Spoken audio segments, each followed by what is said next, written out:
Sequence है किसका? Lecture number का? वो यूट्यूब से देख के पता चलेगा। रिजल्ट लिखना, रिजल्ट इसमें लिखना, if sequence u n converges to u, if sequence un converges to u, then sequence un square converges to u square। ठीक, ये रिजल्ट है। अगर आपका कोई सीक्वेंस un, अरे तुम an भी कह सकते हो, किताब वाले un लिखे हुए हैं तो वो लिख दिए। अगर कोई सीक्वेंस किसी पर्टिकुलर लिमिट पर कन्वर्ट करता है तो सीक्वेंस के सारे टर्म का आप स्क्वायर लगा दो तो उसकी लिमिट का भी क्या हो जाएगा? स्क्वायर हो जाएगा। एग्जाम्पल के तौर पर जैसे कोई ये पूछे सीक्वेंस 1 प्लस 1 अपॉन n का होल स्क्वायर, या इसकी बात करो पहले, सीक्वेंस 1 प्लस 1 अपॉन n, ये कहां कन्वर्ट करेगा? 1 पर कन्वर्ट करेगा। दिस कन्वर्जेस टू 1, तो this implies that sequence 1 plus 1 upon n का whole square converges to 1 square that is equal to 1। ठीक, या ऐसे कह सकते हैं sequence 2 plus 4 by n converges to 2, तो this implies that sequence 2 plus 4 by n का whole square converges to 2 square, यानी कि कितना? 4 पर जाकर के कन्वर्स करेगा। अब इसका कन्वर्स सही नहीं होता है, वो हम लोग बाद में लिख लेंगे। ठीक,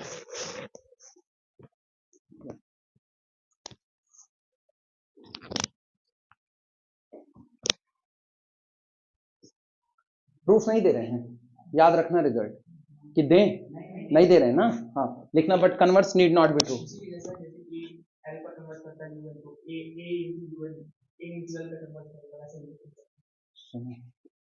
If sequence an converges to a, sequence bn converges to b, then sequence an into bn converges to कहाँ? हाँ, कोई कांस्टेंट जैसे बोलो, क्या बोलना चाहते हो? पक्की बात है a इंटू बी पर जाएगा, हम कुछ नहीं जान रहे हैं। पढ़े होने रिजल्ट याद आया धुंधला धुंधला, तो बस वही काम यहाँ पर हो रहा है। Sequence A N converges to A, वापस लिखो sequence A N converges to A, तो प्रोडक्ट लगाओ sequence A N into A N, यानी कि sequence A N square converges to A into A that is equal to. याद आया ना, यही याद करने के लिए कह रहे थे, याद आ गया। Converse need not be true लिख देना। हाँ जाइए, कन्वर्स लिखना, but converse need not be true, लेकिन इसका उल्टा सही नहीं होता। For example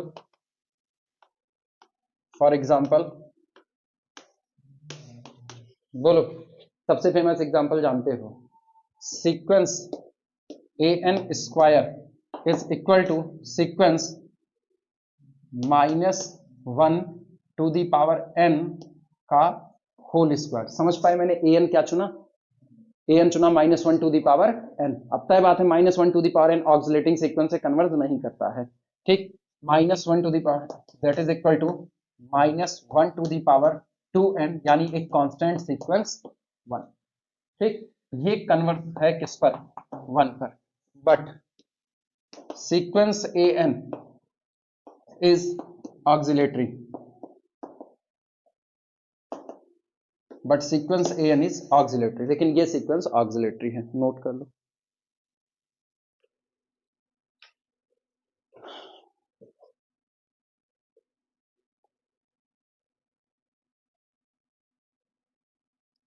Kashi first second limit theorem पे सवाल तो करवा ही दिए हैं।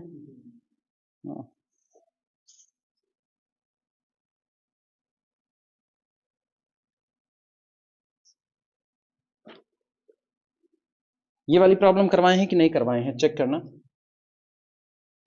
प्रॉब्लम लिखना मत, पहले देख लो। Sequence factorial n upon n to the power n convergent और डाइवर्जेंट करवाए हैं कि नहीं करवाए हैं? X to the power N upon N factorial वो अलग है, ये भी करवाए हैं। जीरो पर कन्वर्ट करेगी तब ठीक है, करवाए तो अब नहीं करवाए।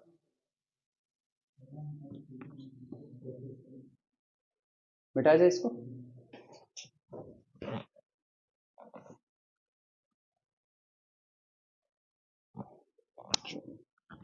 ये हो गया है, इसके बाद हाँ तब ठीक है, अब आ गया न्यूमेरिकल पे। प्रॉब्लम लिखना, प्रॉब्लम शो दैट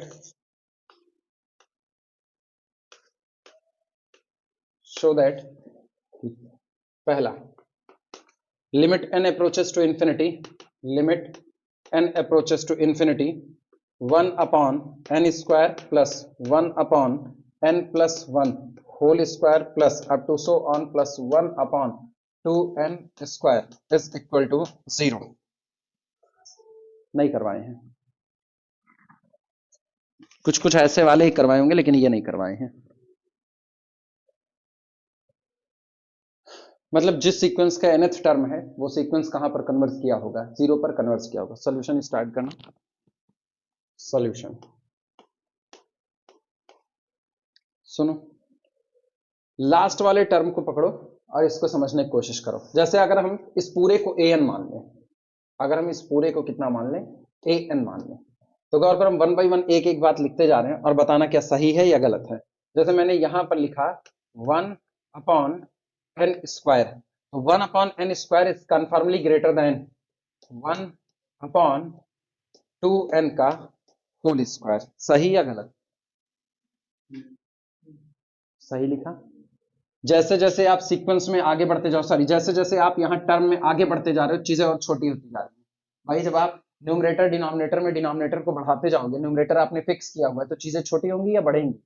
छोटी होंगी। तो 1 upon N square confirmly greater than 1 upon 2n का होल स्क्वायर। अब इसकी बात करते हैं, 1 अपॉन n प्लस 1 का whole square confirmly greater than 1 upon 2n का होल स्क्वायर। सही लिखा। इसके बाद इस तरह से अप टू सो ऑन चलते चलते लास्ट लिख रहे हैं 1 अपॉन 2n का whole square is great equal to 1 upon 2n का होल स्क्वायर। सही लिखा। पूरे पर ये वाले लोग ग्रेटर देन रहे, बस एक जगह पर ये दोनों लेफ्ट और राइट बराबर हो गए। क्लियर हुआ? तो आप लेफ्ट का लेफ्ट जोड़ दो और राइट का राइट जोड़ दो। तो बोलो भैया जब इनको जोड़ोगे तो क्या आपको an मिलेगा कि नहीं मिलेगा? an is confirmly greater than और इक्वल टू लगा सकते हैं कि नहीं लगा सकते? भाई बड़ा है वो हम जानते हैं, लेकिन हम ग्रेटर देन और इक्वल टू इस्तेमाल कर सकते हैं। ग्रेटर देन और इक्वल टू ये कितना हो जाएगा, कितनी बार जोड़ा आपने? n प्लस 1 टाइम्स, तो ये हो गया n प्लस 1 अपॉन कितना? 2n का होल स्क्वायर। लिखा जा सकता है, नोट करो। अब यहां से मेरे लिए चीजें आसान हो गई।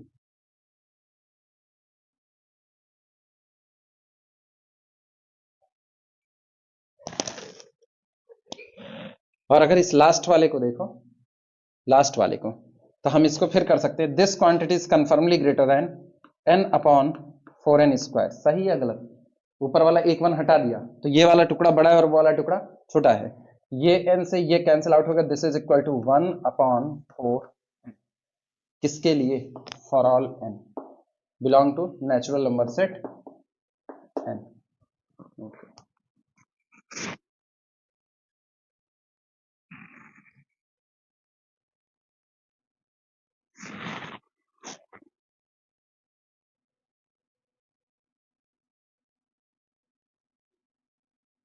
कोई एक उठाओ, अब ये पहला वाला उठाओ।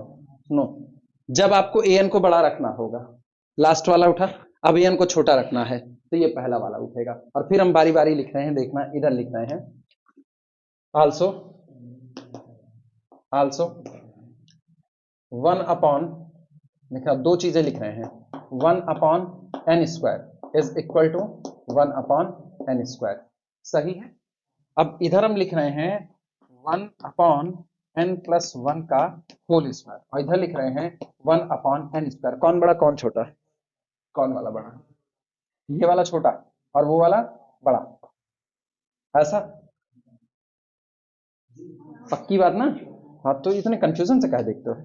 वन एन प्लस टू का, एन प्लस टू का whole square is less than one upon N square, और ये ऐसे ही चलते चलते लास्ट में यहां पर बोलो कितना, वन अपॉन टू एन का whole square is less than one upon N square.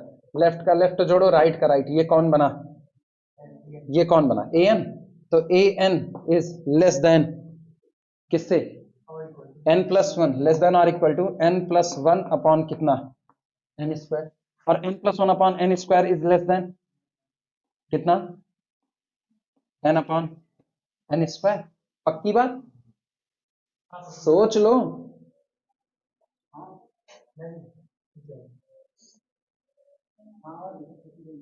क्या सम यहाँ ऊपर क्या, ये डिनोमिनेटर दोनों का सेम रखे हैं, न्यूमरेटर का हाल देखो, इसका n प्लस वन है और उसका n, एक कमी आ गई तो वो वाला छोटा हो जाएगा, उधर जाने की आपको कोई जरूरत नहीं है, रुक जाओ। और नहीं तो क्या, हर चीज में और नहीं तो क्या मतलब कंफ्यूज किए रहो, हो जाओगे। दिस इज इक्वल टू कितना हो जाएगा ये, एन वन अपॉन एन और plus one upon N square, किसके लिए, फॉर ऑल एन के लिए। अब जरा दोनों को कंबाइन कर दो, दोनों को कंबाइन करोगे तो दिस इंप्लाइज दैट, या कंबाइनिंग बोथ, यहां पर लिख दें, देखो दोनों को कंबाइंड करोगे तो अपने को मिलता है A N is less than और इक्वल टू कितना, one upon n plus one upon N square, but greater than और इक्वल टू कितना, वन अपॉन फोर एन। किसके लिए ये बातें हो रही हैं, for all n belong to n. तो इसका मतलब हुआ this implies that limit n approaches to infinity a N is equal to limit n approaches to infinity 1 upon 4n is equal to limit n approaches to infinity 1 upon n plus 1 upon n square। अपने को पक्की पता है दोनों बातें, दोनों कहां convert करेंगे, जीरो पर। तो this implies that limit n approaches to infinity a n is equal to 0 implies that our sequence a n converges to 0। या ये वाली लाइन फिर से वापस दोहरा देना, हाँ वो मैक्सिमम ऐसे जाएंगे, मैक्सिमम ऐसे जाएंगे, ठीक। वो स्पीच प्रिंसिपल, हाँ सैंडविच, कुछ भी आप कह सकते हो। हाँ हाँ तो सैंडविच ही ठीक है। हाँ अब बच्ची रोक दो और आराम से लिख लो, तुम प्रॉब्लम लिखना, सेकंड उसी में लिखना, second limit n approaches to infinity bracket में n square plus one to the whole power one upon eight minus n plus one to the whole power one upon four is equal to zero. मतलब वो sequence जिसका nth term ये है वो zero पर convert करता है। दूसरे शब्दों में ना ये ऐसे पूछा जाता है, show that sequence n square plus one to the whole power one by eight minus n plus one to the whole power one by four converges to zero. अब या तो वो इस तरह लिमिट में पूछ ले और या तो वो इस तरह दे करके पूछ ले। कोई हिंट,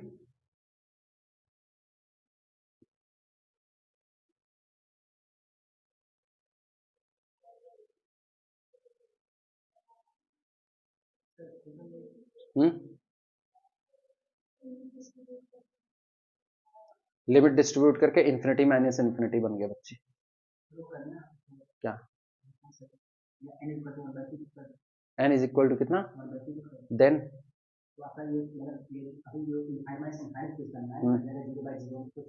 फिर सॉल्व कैसे, डीएल हॉपिटल रूल, चलो करके देखते हैं। हम कुछ नहीं कर रहे, हम तुम्हारे कहने के अकॉर्डिंग आगे बढ़ते जा रहे हैं।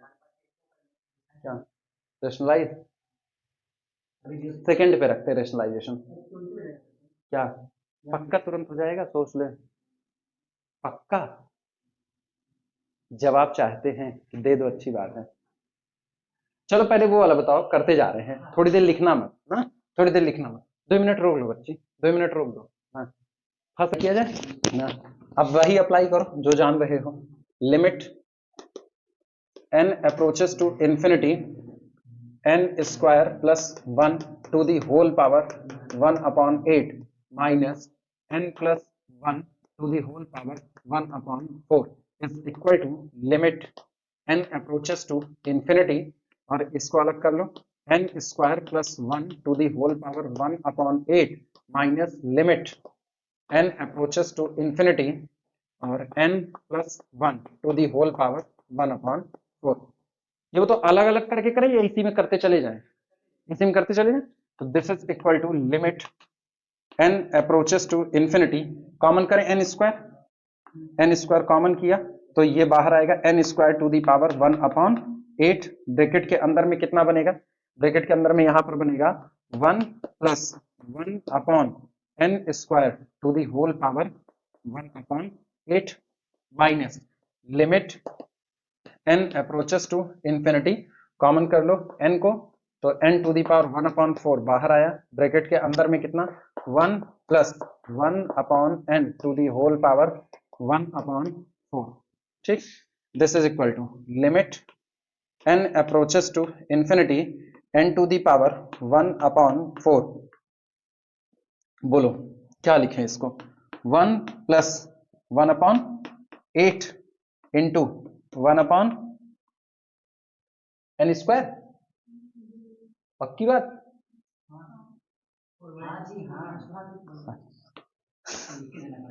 नहीं, हम तो सोचे n स्क्वायर अपॉन 2 कर दे। इसके बाद minus limit n approaches to infinity n to the power 1 upon 4 bracket के अंदर में 1 plus 1 upon 4 into 1 upon n। This is equal to limit n approaches to infinity, पूरे में से बाहर ले लें, limit n approaches to infinity बाहर करो और दोनों को लेकर आओ n टू दी पावर 1/4, इसके बाद प्लस 1 अपॉन 8 इंटू 1/4 और नीचे कितना है n स्क्वायर, हाँ या ना? नीचे कितना n स्क्वायर, तो इसका मतलब हुआ 2 माइनस 1/4, 4 दूनी 8, 8 में से 1 कम 7, 7/4, 1 upon n to the power 7/4 और इनका हाल देखना minus n to the power 1/4 और इनको अंदर लेकर के जाओ तो यहां पर कितना 1 माइनस 1/4 3/4, तो minus 1/4 into 1 upon n to the power 3/4। ये और ये कैंसिल आउट हो गया और ऑब्वियस सी बात है इधर टुकड़े की लिमिट कितनी 0 और इसकी कितनी 0, 0 minus 0 is equal to 0, this is equal to 0 minus 0 that is equal to 0। तो हमारा सीक्वेंस एक नल सीक्वेंस हुआ।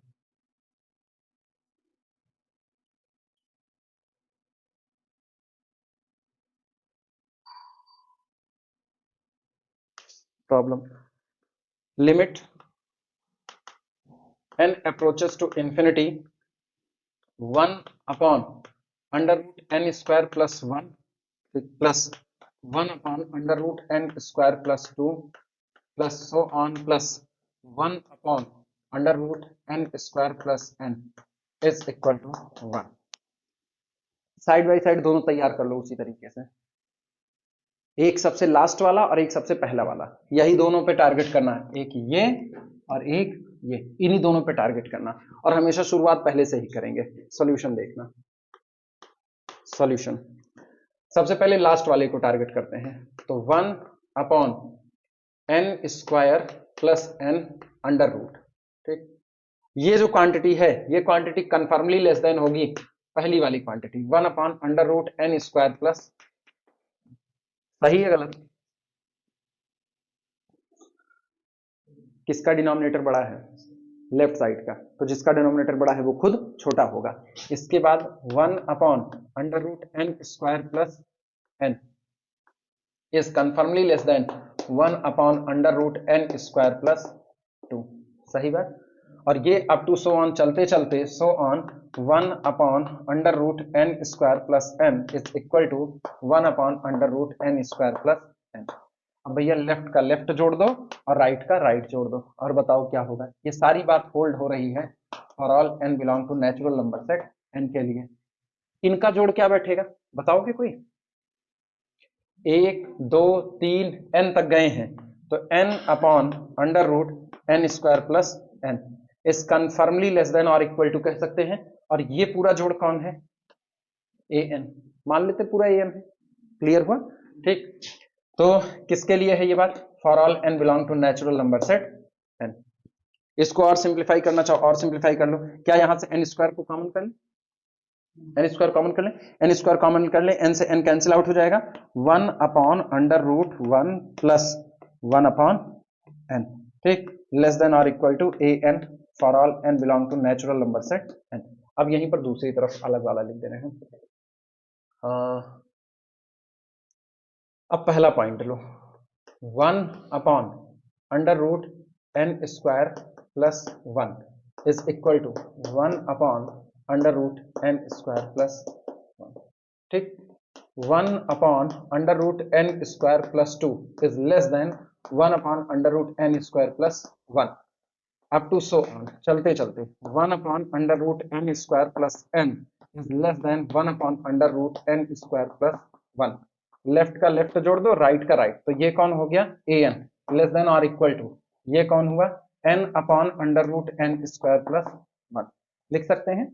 ये सारी बात है किसके लिए? For all n belong to natural number set n, for all n belong to natural number set n, यानी this implies that an is less than और इक्वल टू, वापस n स्क्वायर कॉमन करके उड़ा दो तो 1 upon under root 1 plus 1 upon n square for all n belong to natural number set n।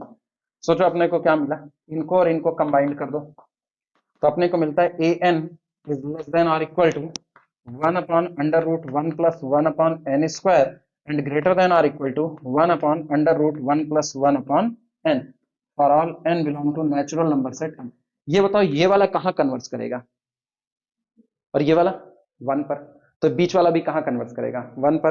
तो this implies that limit n approaches to infinity an is equal to limit n approaches to infinity 1 upon under root 1 plus 1 upon n is equal to limit n approaches to infinity 1 upon under root 1 plus 1 upon n square is equal to 1। तो दिया गया term, sorry दिया गया sequence 1 पर convert करेगा, लग जाएगा। ऐसे पूछे गए हैं।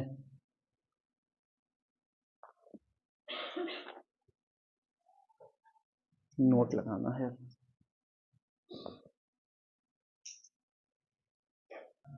नोट में पहला, इफ यदि sequence an diverges to plus infinity and bn is greater than और equal to an for all n belong to natural number set n। कह रहे हैं अगर आपका एक सीक्वेंस डाइवर्जेंट है और एक दूसरा सीक्वेंस और है जिसका हर टर्म an के करस्पॉन्डिंग टर्म से या तो बड़ा है और या तो बराबर है, तो दूसरा सीक्वेंस भी डाइवर्जेंट ही होगा, कन्वर्जेंट नहीं हो सकता है, ठीक। then sequence bn also diverges to plus infinity। Second, if अगर ऐसा है कि सीक्वेंस an डाइवर्ज करता है माइनस इंफिनिटी पर और दूसरा सीक्वेंस ऐसा है कि जिसका हर टर्म लेस देन और equal to an for all n belong to natural number set n, then this sequence bn also diverges to minus infinity।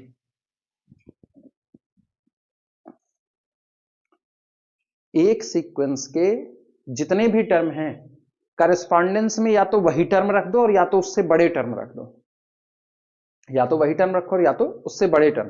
तो अगर पुराना वाला सीक्वेंस डाइवर्जेंट था प्लस इंफिनिटी पे तो नया वाला भी डाइवर्जेंट होगा किस पर? Plus infinity. और यही हाल अब आप स्मॉलेस्ट के लिए करो। अगर आपका एक सीक्वेंस डाइवर्ज कर रहा है माइनस इंफिनिटी, मतलब टर्म छोटे से भी छोटे होते चले जा रहे हैं, आप नया सीक्वेंस बनाओ, उसमें आप इससे भी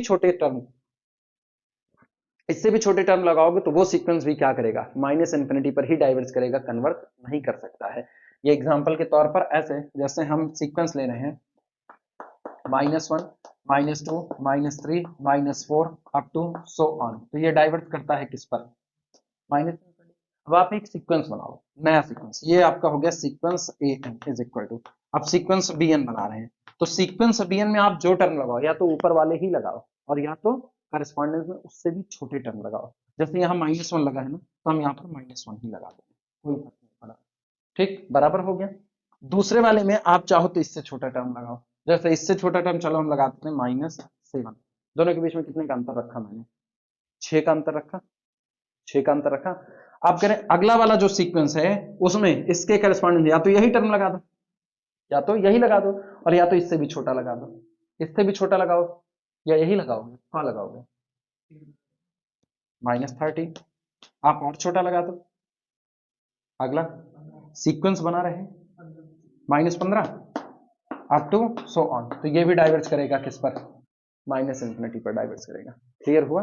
ठीक, तो यही पैटर्न दोनों में रहेगा, चाहे आपका सीक्वेंस +∞ पर डाइवर्ज कर रहा हो और चाहे -∞ पर डाइवर्ज कर रहा हो, दोनों में ही बात है।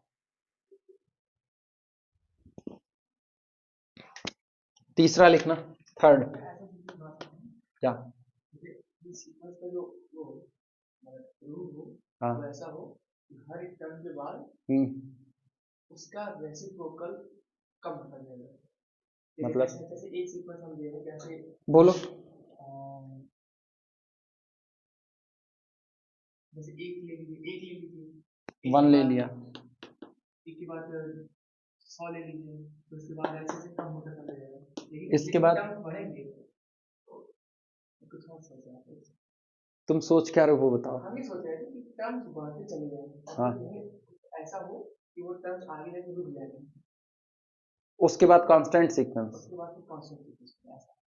तो तुम ये सोच रहे हो 1 2 3 4 5 6 7 इतने तक पहुंचे। अब इसके बाद फिर 8 8 8 8 8 up to so on. Sequence है, सीक्वेंस है। डिफाइंड कैसे होगा? डिफाइंड ऐसे होगा, sequence A N such that A N is equal to N. कब? जब n ग्रेटर देन ना, for n is equal to 1 2 up to so on, कितने के लिए? 7 तक के लिए, और उसके बाद 8 और n ग्रेटर देन और इक्वल टू। वेल डिफाइंड है, वेल डिफाइंड है। सीक्वेंस जो होता है वो एक दिए गए नेचुरल नंबर के सेट से रियल नंबर के किसी सबसेट पर क्या होता है? मैप होता है। क्या जरूरी है 1 1 आंटो ही हो? कोई जरूरी नहीं है, मैनी टू 1 हुई हो सकता है, तो सीक्वेंस है। नेचर क्या होगा? कन्वर्जेंट और डाइवर्जेंट। नेचर क्या होगा? कन्वर्जेंट या डाइवर्जेंट? सारे कंफ्यूजन में आके ऑलवेज सीजीटी होगा, कंफर्म है, क्योंकि इसके टर्म गौर करना, ये कॉसी सीक्वेंस में जाएगा। एक वक्त के बाद ऐसा हो गया, after M step the difference between an and 8 is less than epsilon. याद है, इसका जनरल टर्म अगर कोई मांगे ना, तो इसका जनरल टर्म an हमेशा क्या लिखा जाएगा? 8। जनरल टर्म का मतलब ना वो टर्म जो आप बहुत आगे जा चुके हैं, लेकिन गौर करना 7 तक इसके जनरल टर्म नहीं नजर आएंगे आपको, इसके जनरल टर्म 7 के बाद ही नजर आने वाले हैं। ठीक, तो ये भी नहीं कह सकते an इज इक्वल टू 8 इसका जनरल टर्म हो गया फॉर ऑल n, ऐसा कर दो, नहीं कर सकते हो। तुमको ये लिखना पड़ेगा, the difference between general term an and 8 is less than कितना? एप्सिलॉन। कब? व्हेनेवर, जब कभी, whenever n is greater than or equal to m, जहां पर m is equal to कितना? 8वें के बाद ये घटना घट रही है। क्लियर हुआ कि नहीं? तो आपका ये कॉसी सीक्वेंस की डिफिनेशन को फॉलो करते कन्वर्जेंट रहेगा, तो है, माना जाएगा। और कोई कंफ्यूजन नहीं किसी और को इसमें? हमने तो उन सीक्वेंस को भी कन्वर्जेंट कहा है जिनके जो टर्म होते थे वो स्टेप में कूद रहे होते थे, एक बार बढ़ गए, फिर घट गए, फिर उधर गए बढ़े, फिर इधर आकर के घटे, लेकिन हर बार वो चल किसकी तरफ रहे थे? 0 की तरफ। याद आया ना? चलो तीसरे पे लिखना, इफ यदि सीक्वेंस बी एन, ठीक, is a sequence of positive term, is a sequence of positive term positive terms, ठीक, such that bn+1 is equal to bn square plus a square upon 2bn, जहां पर a greater than 0 है, then sequence bn conformally converges to a। अगर आपको कोई sequence ऐसा मिलता है जो कि पॉजिटिव टर्म का सीक्वेंस है और उसका जो n+1th टर्म है वो उसके nth टर्म का स्क्वायर प्लस कोई number a square divided by 2 into nth term, अगर ऐसे फॉर्म में उसका n+1th टर्म है वो आपका सीक्वेंस कहीं और नहीं bn स्क्वायर के बगल में जो बैठा हुआ है a स्क्वायर, तो उसी a पर जाकर के आपका सीक्वेंस कन्वर्ट कर जाएगा। ये भी रिमार्क है, प्रूफ नहीं दे रहे हैं इसका।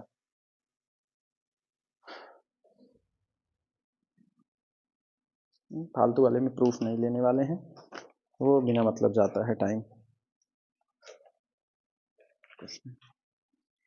चलो भैया, इनका काम खत्म। अब हम लोग लिमिट पॉइंट क्लस्टर पॉइंट की तरफ चलेंगे। नोट दिस स्टेप ना।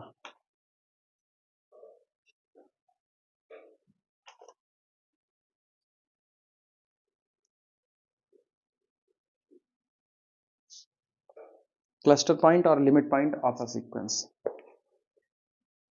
बिठा दे। इसी क्लस्टर पॉइंट लिमिट पॉइंट के बाद तुमको मिल जाएगा limit suprema, limit infima. Cluster points heading डाल दो, cluster point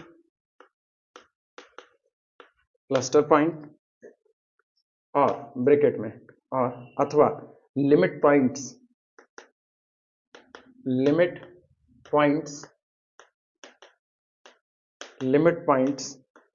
of a sequence, limit point of a sequence.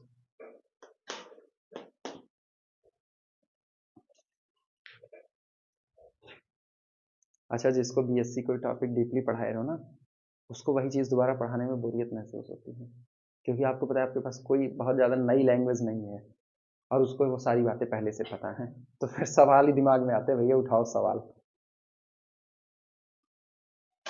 और दिल्ली में यही नरक होता है, क्योंकि जो गए हैं बेसिक नहीं पता है, वहाँ बेसिक पढ़ाया भी नहीं जाएगा और वहाँ उठा दिया हाई हाई, बस घूमते रहो इधर उधर, कान खुल जाते।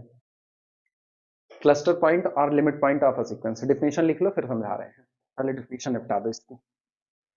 लिखना, a real number L, a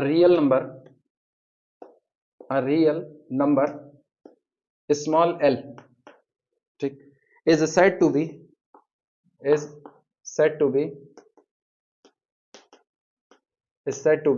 a limit point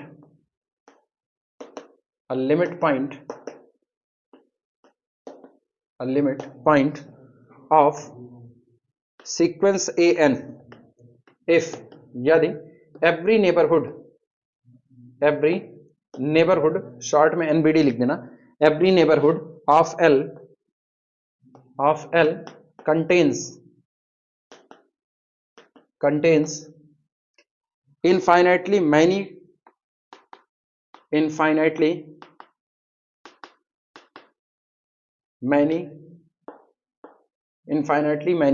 terms of sequence an। कोई दिए गए सीक्वेंस an के लिए कोई दिया गया नंबर l उसका लिमिट पॉइंट कहलाएगा अगर उस पॉइंट का कोई भी नेबरहुड बनाया जाए, वो आपके सीक्वेंस के कितने टर्म कंसीडर करें, कितने टर्म कंटेन करें, इनफाइनाइटली मैनी टर्म कंटेन करें। ठीक, जैसे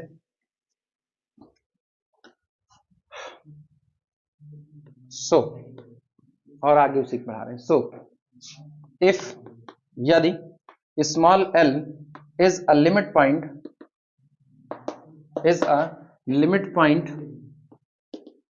small l is a limit point of sequence an, then open interval l minus epsilon to l plus epsilon contains infinitely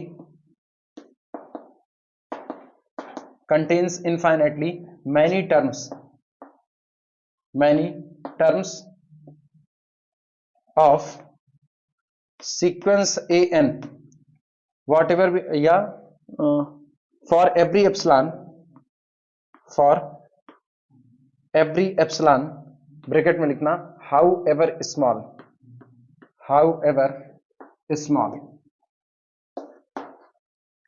तो अगर आप एक ओपन इंटरवल बनाओ L माइनस एप्सिलॉन से लेकर के L प्लस एप्सिलॉन तक, तो उस ओपन इंटरवल में आपके सीक्वेंस के इनफाइनाइट पॉइंट आने चाहिए। इससे कोई फर्क नहीं पड़ता है कि आपका एप्सिलॉन कितना छोटा हो रहा है।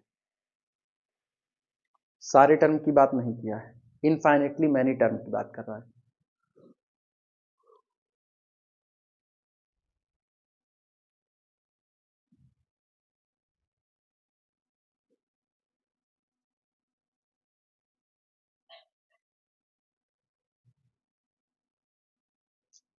यही छुओ तुमको ठंडी का एहसास होगा, इसी दीवार को छुओ तुमको ठंडी का एहसास होगा, और रात भर इसी में सट करके सो जाओ, सुबह ठंडी बताएगी हम हैं।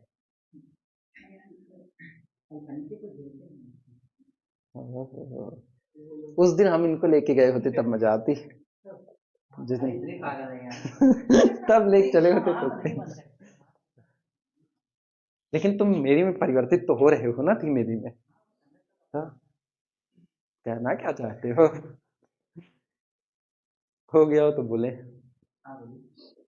सुनो, जैसे हम एक सीक्वेंस बना रहे हैं, sequence an is equal to 1 2 3 1 2 3 1 2 3 up to so on, ये सीक्वेंस हो गया। अब अगर हम इसमें गौर करें, हम लेते हैं L1 इज इक्वल टू 1, जैसे हमने L1 इज इक्वल टू 1 लिया, तो L1 इज इक्वल टू 1 लेने पर हम बनाते हैं L1 माइनस एप्सिलॉन से L1 प्लस एप्सिलॉन। ठीक, तुम्हारी जो मर्जी वो तुम एप्सिलॉन रख दो, तुम्हारी मर्जी 1/4 रख दो, मर्जी 1/6 रख दो, 1/100 रख दो, 1/400 रख दो। ठीक, तो L1 यानी दिस इज इक्वल टू, ये L1 कितना है 1, तो 1 माइनस एप्सिलॉन से 1 प्लस एप्सिलॉन। ये जो ओपन इंटरवल निकल करके आपका रहा है, this is the neighbourhood of L1, हाँ या ना।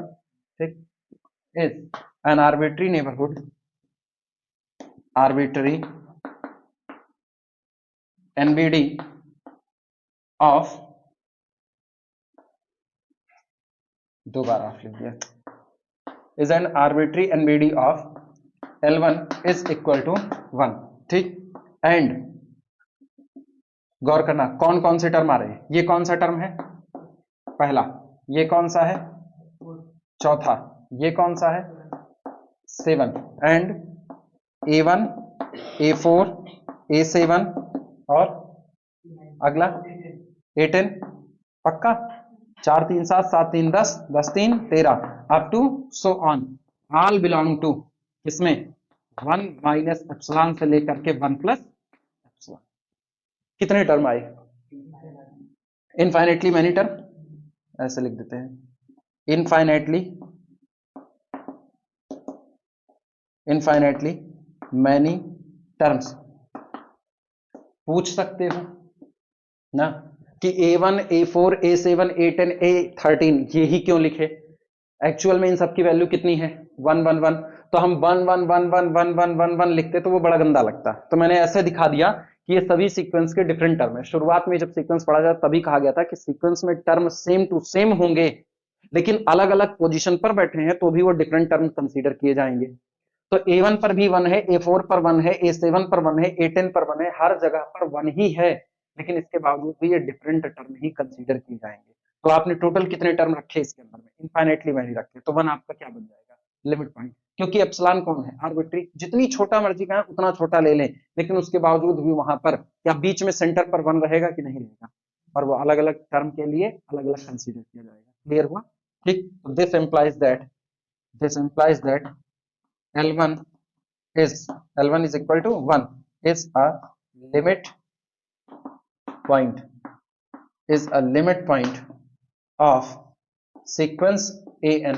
अच्छा, क्या सिमिलरली इसी तरीके से हम 2 को देखें तो 2 माइनस एप्सिलॉन से 2 प्लस एप्सिलॉन, इसके बीच में क्या आपको A2 और A2 के बाद ये कौन सा होगा A5 A5 के बाद ये कौन होगा, A8। अब सोचो 3 3 के अंदर से 2 3 5 5 3 8 8 2 10 1 11 A11 ये सब आएंगे कि नहीं आएंगे, ठीक। तो उसको हम यहीं पर लिख दें similarly A2 A5 A8 up to so on all belong to open interval 2 minus epsilon से लेकर के 2 प्लस एप्सिलॉन। और सोचो अगले वाले के लिए क्या लिखें, A3। अब तो तुम ऐसे कर सकते हो 1 2 3 4 5 6। हाँ हाँ, अब 3 का मल्टीपल चलेगा तो फिर A9 up to so on all belong to 3 minus epsilon से लेकर के 3 plus epsilon whatever be epsilon. तो इसका मतलब कितने लिमिट पॉइंट आए इस सीक्वेंस के पास, 3। अब सुन लो यहीं पर लिमिट इंफीरियर और लिमिट सुपीरियर। इन तीनों लिमिट पॉइंट के बीच में जो सबसे छोटा लिमिट पॉइंट है वो कौन है, वो कौन है, 1। सबसे छोटा लिमिट पॉइंट लिमिट इंफीरियर कहलाएगा और सबसे बड़ा लिमिट पॉइंट लिमिट सुपीरियर कहलाएगा। क्लियर हुआ, ठीक। यही एग्जांपल नोट कर लो।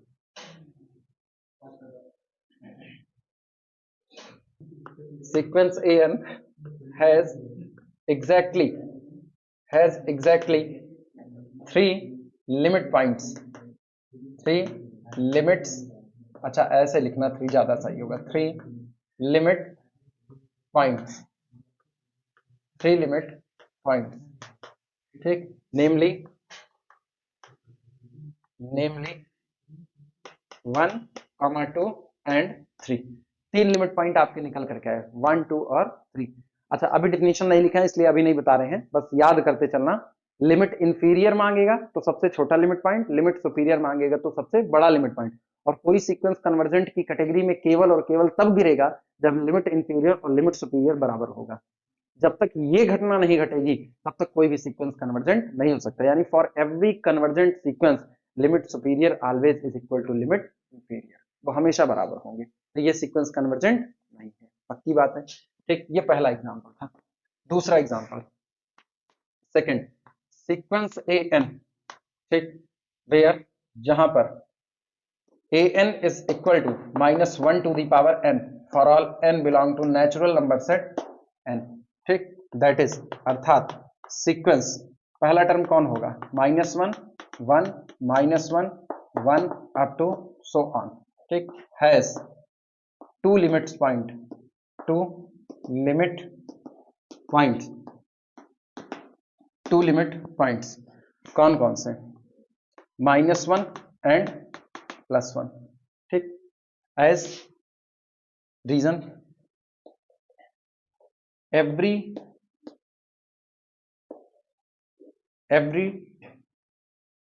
term at odd places belong to, जितने भी टर्म आपके ऑड प्लेसेस पर बैठे हैं वो किससे बिलोंग करेंगे, बोलो, ओपन इंटरवल -1 माइनस एप्सिलॉन से लेकर के -1 प्लस एप्सिलॉन। सही या गलत, ऑड प्लेसेस पे -1 ही तो बैठा है, तो वो किस इंटरवल में बिलोंग करेगा, फॉर ऑल एप्सिलॉन, हर एक एप्सिलॉन के लिए वो इसी में बिलोंग करेंगे। और एप्सिलॉन चाहे जितना छोटा हो जाए कोई फर्क पड़ने वाला नहीं है। और every term at even places belong to, ये किस में जाएंगे, ओपन इंटरवल 1 माइनस एप्सिलॉन से 1 plus epsilon for all epsilon के लिए। तो इसीलिए जितने भी आपके टर्म ऑड प्लेसेस पर है उनकी संख्या कितनी है, इनफाइनाइट। जितने इवन प्लेसेस पर है उनकी संख्या कितनी है, इनफाइनाइट। और ये सब कंटेंड हो रहे हैं इस नेबरहुड में, -1 के और +1 के। तो इसीलिए -1 +1 आपका कौन होगा, लिमिट पॉइंट। लिमिट इंफीरियर कौन चढ़ेगा, सुपीरियर, +1।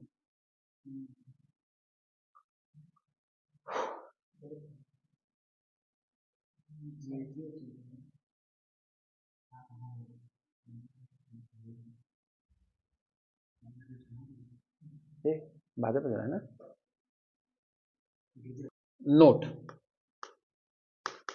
नोट में लिखना, अ क्लस्टर पॉइंट और a limit point, a cluster point और अथवा a limit point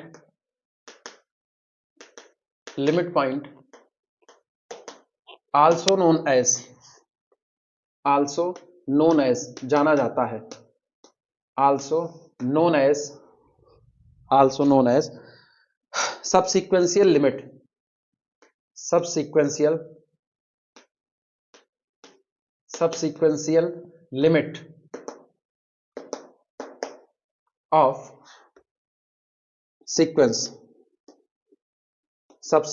limit of sequence. ठीक। अच्छा, आपके सीक्वेंस का लिमिट पॉइंट आपके सीक्वेंस का हिस्सा हो या आपके सीक्वेंस का टर्म हो, ये कोई जरूरी नहीं है। ठीक, ये पहला नोट था। Second note, limit point of sequence an may or may not be a particular term of sequence an, may or may not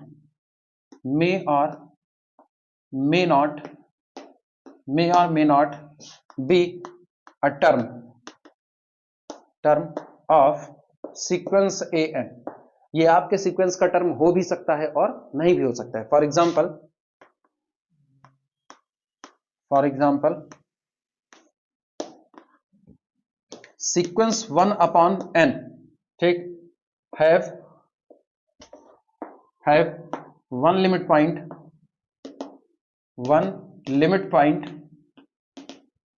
point 0, ठीक, but it is not a term of sequence, but 0 is not a term of sequence 1 upon n। लेकिन ये 0 हमारे sequence का कोई term नहीं है, बस ये सीक्वेंस का लिमिट पॉइंट भर है। मेरे ख्याल से फिगर बना करके दिखाने की तो जरूरत है नहीं, वो तो हम लोग बनाई है एक्जेमेटिक स्टडी में।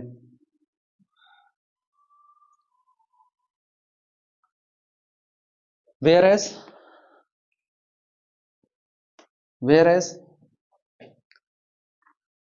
sequence 1 to up to so on, मतलब सारे टर्म कितने हैं, 1 to 1 to 1 to 1 to, her term 1 और 2 है, तो इसका लिमिट पॉइंट भी कौन होगा, 1 और 2, और वो दोनों इसी के क्या हैं, टर्म है। ठीक, whereas this has two limit points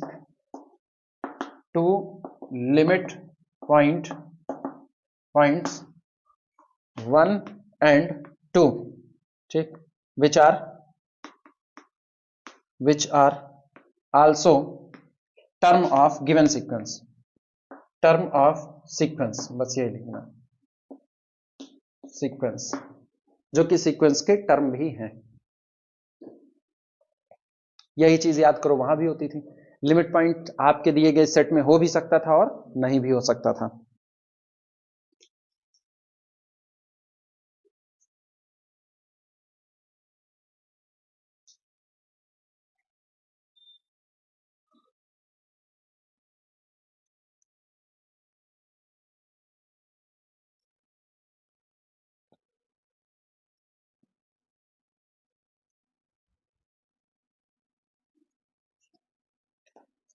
हो गया, नोट नंबर 3 लगाना, मिटा दे, बाकी है।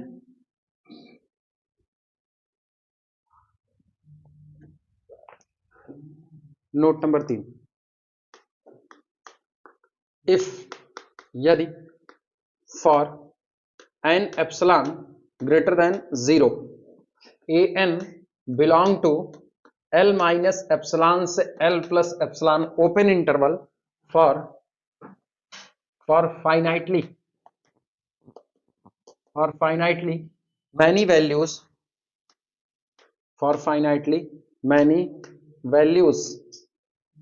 of n, then आगे स्टेटमेंट पूरा करो।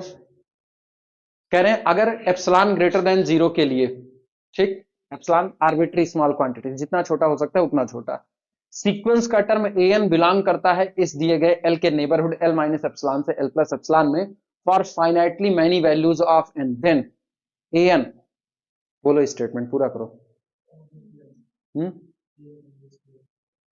A N converges to L, और कोई और,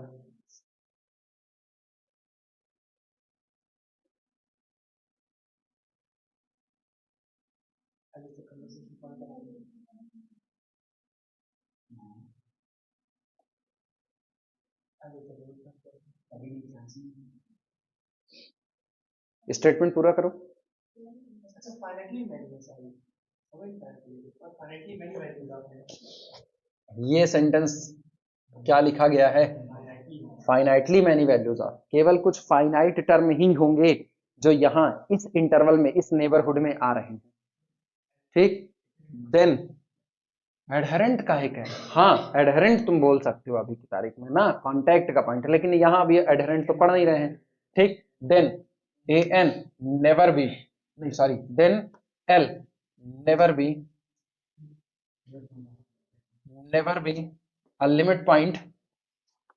a limit point of sequence an। तब ऐसे में L हमारे सीक्वेंस का लिमिट पॉइंट नहीं हो सकता।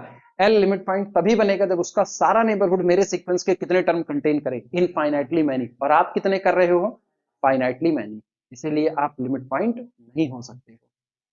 ठीक, तो सोचो अगर हम तुमसे सीक्वेंस का लिमिट पॉइंट मांगे,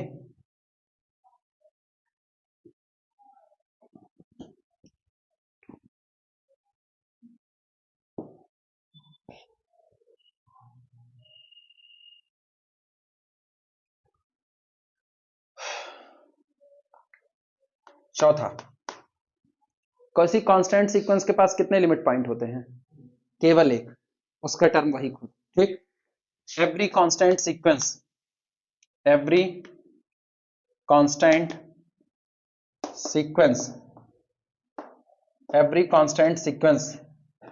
has exactly one limit point,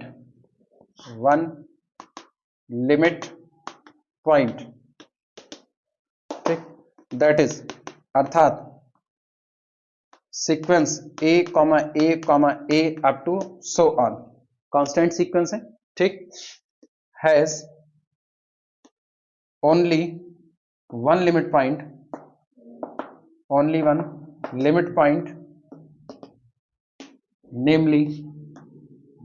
namely a। जो सीक्वेंस का टर्म है वही उसका क्या बन जाएगा? लिमिट पॉइंट बन जाएगा।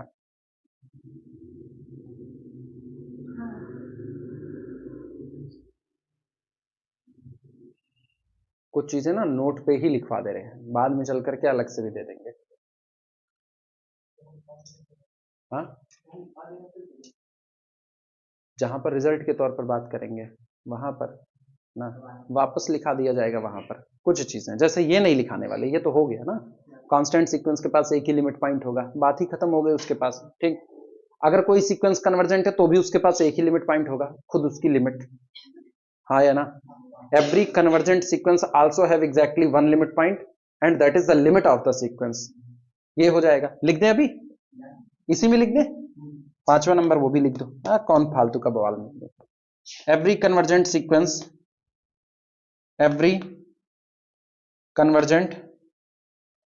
रुको,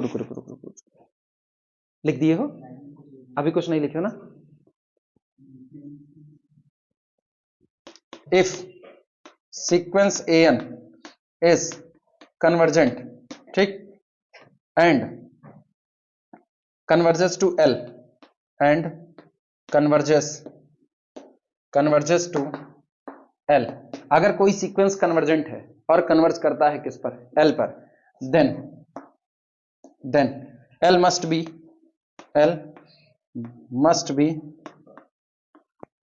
only limit point,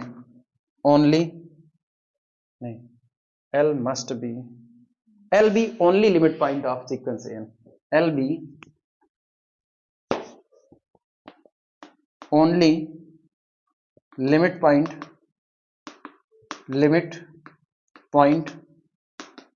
of sequence an। किसी सीक्वेंस का लिमिट पॉइंट एग्जिस्ट करता है, इससे ये कतई मतलब नहीं कि आपका सीक्वेंस कन्वर्ज करेगा। सीक्वेंस कन्वर्ज करता है तो ये कंफर्मेशन है कि लिमिट एग्जिस्ट करेगी। क्लियर हुआ? ठीक, ये नोट कर लो तो अगली बारी कर देते हैं।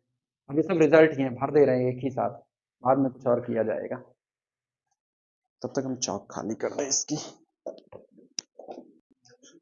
हाँ, छठे में लिखना, if a sequence is convergent, if sequence an is convergent, ठीक, it must have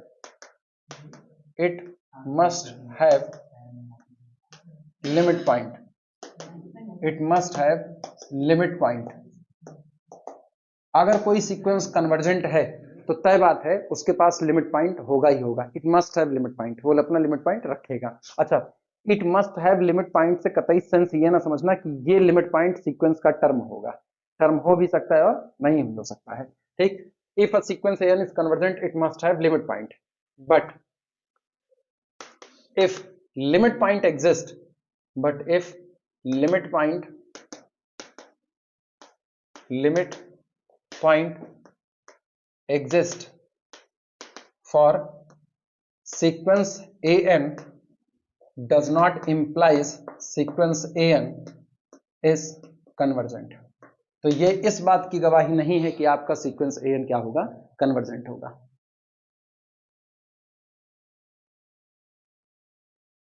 अगर एक सीक्वेंस के पास एक से ज्यादा लिमिट पॉइंट होंगे तो भी वो कन्वर्जेंट नहीं होगा. बाद में यही थ्योरम बनेगी, अ sequence is convergent if and only if it has only one limit point. ठीक, वो अगर उसके पास, अच्छा क्या ये बात सही है, किसी सीक्वेंस के पास सिर्फ और सिर्फ एक लिमिट पॉइंट हो वो सीक्वेंस कन्वर्जेंट होगा. किसी सीक्वेंस के पास सिर्फ और सिर्फ एक लिमिट पॉइंट हो वो सीक्वेंस कन्वर्जेंट होगा. ट्रू और फॉल्स? हाँ, सही या गलत? False. Example? 1 by 2, 2 1 by 3, 4 1 by 2. बोलो बोलो बोलो बोलो. 1 1 by 2, 1 by 2, 1 by 3. 1 by 3. किसको? 1 by 2, 2, 1 by 3, फिर 3 अप टू सो ऑन. ठीक, ये सीक्वेंस कन्वर्जेंट या डाइवर्जेंट? कन्वर्जेंट या डाइवर्जेंट? डीजीटी. ठीक, और इसका लिमिट पॉइंट कौन बनेगा? 0. तो अगर किसी सीक्वेंस के पास केवल एक लिमिट पॉइंट है तो भी उसके कन्वर्जेंट होने की गारंटी नहीं है. ठीक, लिमिट सुपीरियर और लिमिट इंफीरियर का बराबर होना ये गारंटी है आपके सीक्वेंस के कन्वर्जेंट होने की. ठीक, लेकिन ये गारंटी नहीं है कि आपके पास केवल एक लिमिट पॉइंट है. अच्छा सोचो, अब दो चीजें निकल के आ रही हैं. इसके पास केवल एक लिमिट पॉइंट है, हाँ या ना? तो इसका limit superior, limit superior plus infinity. हाँ, सबसे बड़ी लिमिट जो आपकी जा रही है, नहीं पता नहीं कह सकते हो, प्लस इंफिनिटी ना. ठीक है, इनडिटर्मिनेट है, कह रहे नहीं पता. नहीं पता का सेंस जानते हो, हमको नहीं आता निकालना, हम जानते नहीं करते. इसका मतलब तुम्हारा सेंस जरूर इंफिनिटी का था, वो फील अलग दे रहा था. नहीं पता. तो एक अगर इसका लिमिट सुपीरियर निकालेंगे तो वो प्लस इंफिनिटी आएगा, और लिमिट इंफीरियर कितना आ रहा है? 0 आ रहा है. दोनों डिफरेंट है ना, इसलिए कन्वर्जेंट.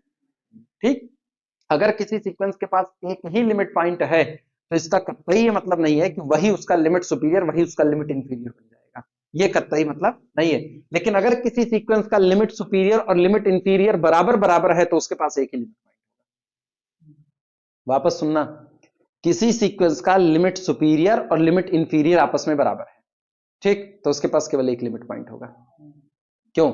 अगर लिमिट सुपीरियर और लिमिट इंफीरियर बराबर होता है तो सीक्वेंस कन्वर्जेंट होता है, और हर कन्वर्जेंट सीक्वेंस के पास उसकी लिमिट है, उसका लिमिट पॉइंट होती है, और नहीं होता है. ठीक, लेकिन अगर किसी सीक्वेंस के पास केवल एक ही लिमिट पॉइंट है तो उसका लिमिट सुपीरियर लिमिट इंफीरियर बराबर हो इसकी कोई गारंटी नहीं होती है. क्लियर हुआ कि नहीं? इस बात को लिख देना है. छठे के बाद सातवां. ठीक, if a sequence, if sequence an have exactly one limit point,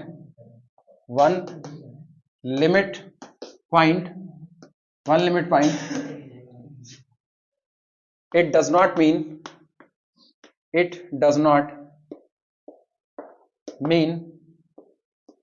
that sequence an is convergent. अगर किसी सीक्वेंस के पास केवल एक लिमिट पॉइंट हो तो इसका कतई मतलब नहीं है कि आप उस सीक्वेंस को क्या कहते हो, कन्वर्जेंट कहते हो. ठीक, but if sequence an is CGT ठीक, it has only one limit point,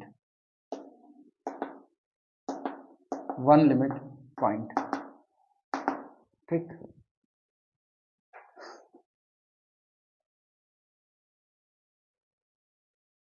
for example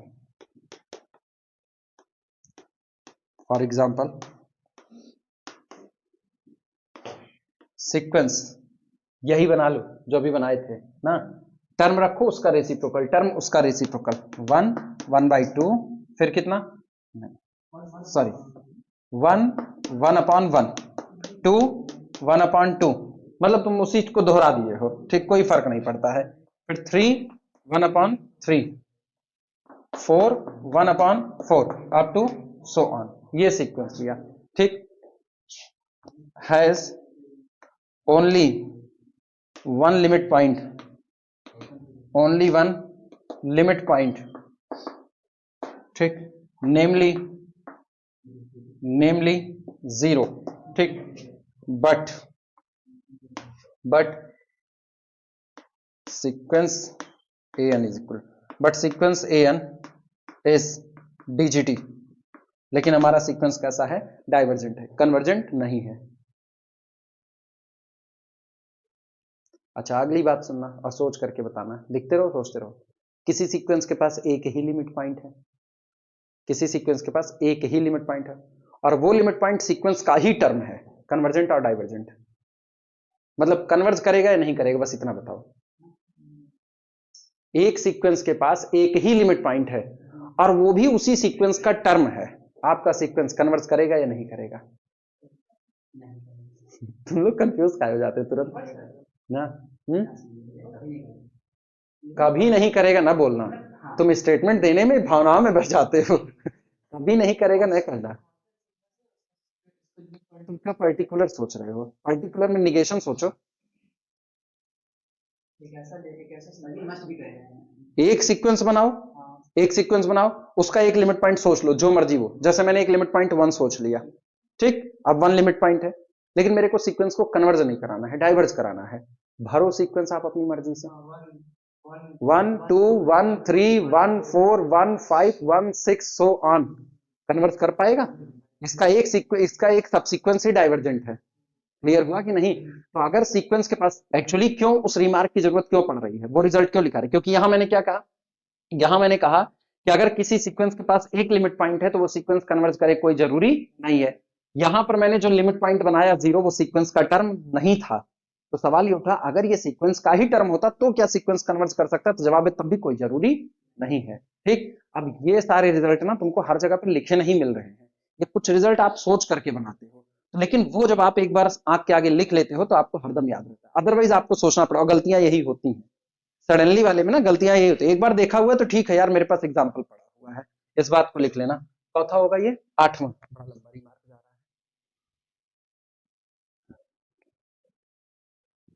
है, 8वीं बात लिखना, 8वां क्या बोल रहे थे यार, भूल गए हम खुद ही, क्या बोले थे यार, ये बड़ा खराब है कि मैं, हाँ, if sequence an has exactly one limit point,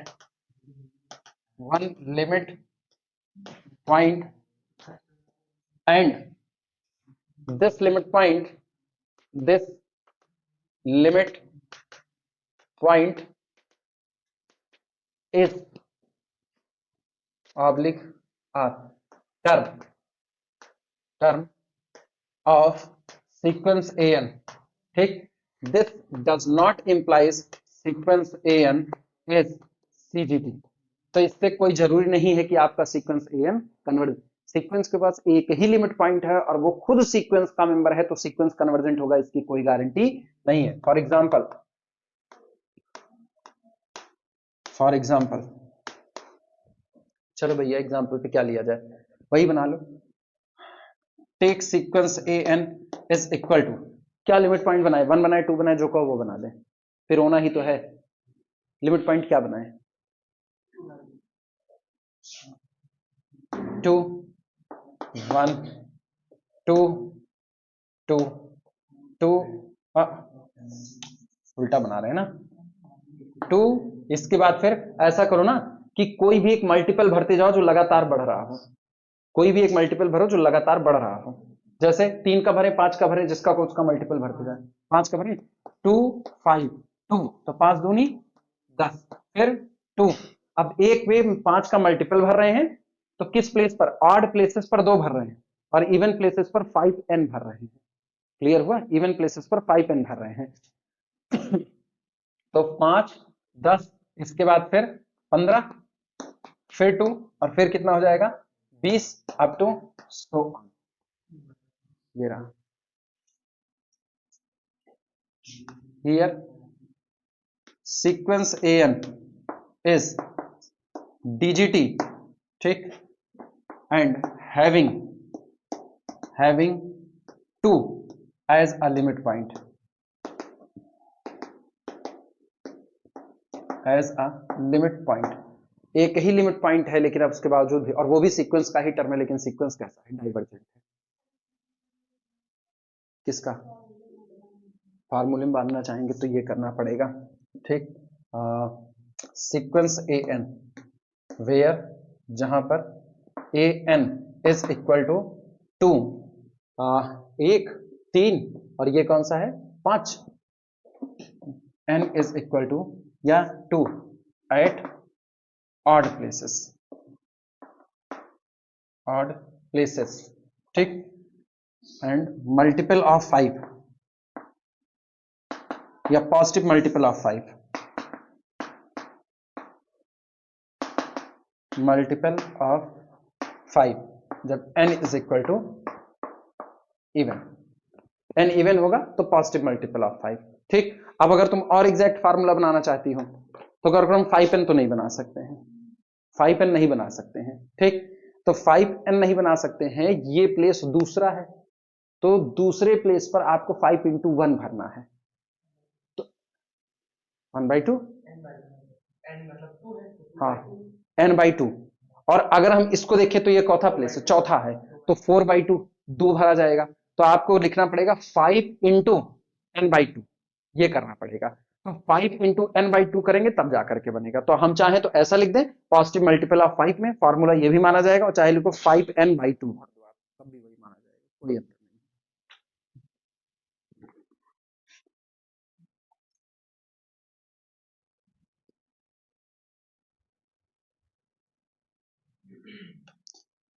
अच्छा, सीक्वेंस के लिए ना कोई जरूरी नहीं कि आप फार्मूले के चक्कर में पढ़ो ना, सीक्वेंस के लिए कोई जरूरी नहीं आप फार्मूले, बस आपके पास रूल्स होना चाहिए बस, कि आप नेचुरल नंबर को वहां असाइन कर सको।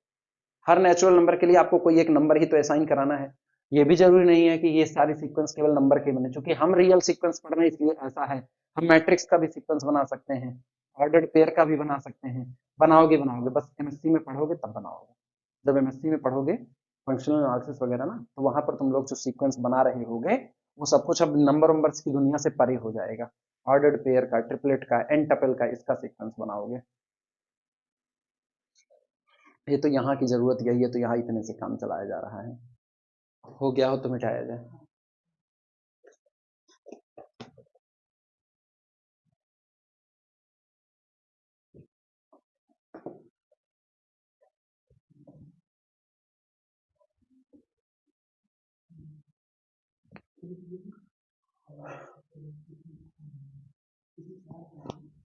ये हो गया, इसके बाद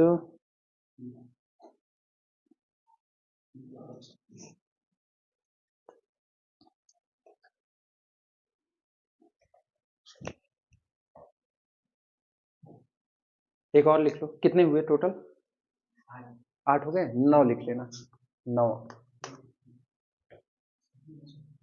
L is called LB a limit point, LB a limit point of sequence AN। L किसी सीक्वेंस AN के लिए लिमिट पॉइंट होगा अगर आपके पास कोई एक सबसीक्वेंस मौजूद हो और वो सबसीक्वेंस इसी L पर आकर के कन्वर्स करे। मतलब सबसीक्वेंस की जो लिमिट होती हैं वो आपके सीक्वेंस के लिए लिमिट पॉइंट का काम करती हैं। अब सब सीक्वेंस की लिमिट डिफरेंट भी हो सकती हैं सब सीक्वेंस की लिमिट सेम भी हो सकती हैं। जिन सब सीक्वेंस की लिमिट डिफरेंट होने लगेंगी वो सीक्वेंस कन्वर्ज नहीं करेगा, ठीक। और जितने सब सीक्वेंस बनाओ सबकी लिमिट सेम आ जाए तो वो सीक्वेंस कैसा हो जाएगा, कन्वर्जेंट हो जाएगा, क्योंकि हर सीक्वेंस अपना खुद का क्या होता है, सब सीक्वेंस होता है, तो वो भी वहीं पर कन्वर्ज करेगा। क्लियर हुआ? लिखना, if L be a limit point, L be a limit point of sequence A N, if there exists a subsequence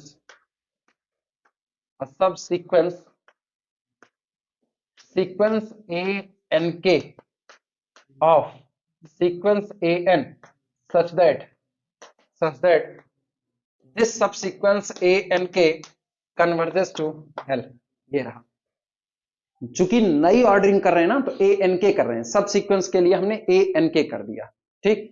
A N one, A N two, A N three, ये आपका main sequence है, sequence A one, A two, A three, A four, A five up to so on. ये sequence का पहला term, नीचे वाला suffix केवल ये बताता है आप सीक्वेंस के पहले टर्म हो, दो का मतलब आप सीक्वेंस के दूसरे टर्म, तीन का मतलब आप तीसरे हो, चार का मतलब आप चौथे हो। अब इनमें से आप ऑड प्लेसेस वाले टर्म को उठा करके एक सब सीक्वेंस बना लो। तो ऑड प्लेसेस वाले टर्म उठा रहे हैं तो ये कौन हुआ, ऑड प्लेसेस पे कौन है, ए वन है, फिर कौन है, ए थ्री है, अगला कौन है, ए फाइव है, अप टू सो ऑन। क्या ये ऊपर वाले का सब सीक्वेंस है कि नहीं है? लेकिन इस सब सीक्वेंस में ये पहला टर्म है तो यहाँ वन है, चलो बात तो सही है। ये दूसरा टर्म है लेकिन यहाँ कौन है, तीन। ये तीसरा टर्म है, यहाँ कौन है, पांच। गड़बड़ हुआ कि नहीं हुआ? कोई आदमी देख करके कंफ्यूज होगा, तो हम क्या करते हैं, इसको नए रैपर में लपेट देते हैं।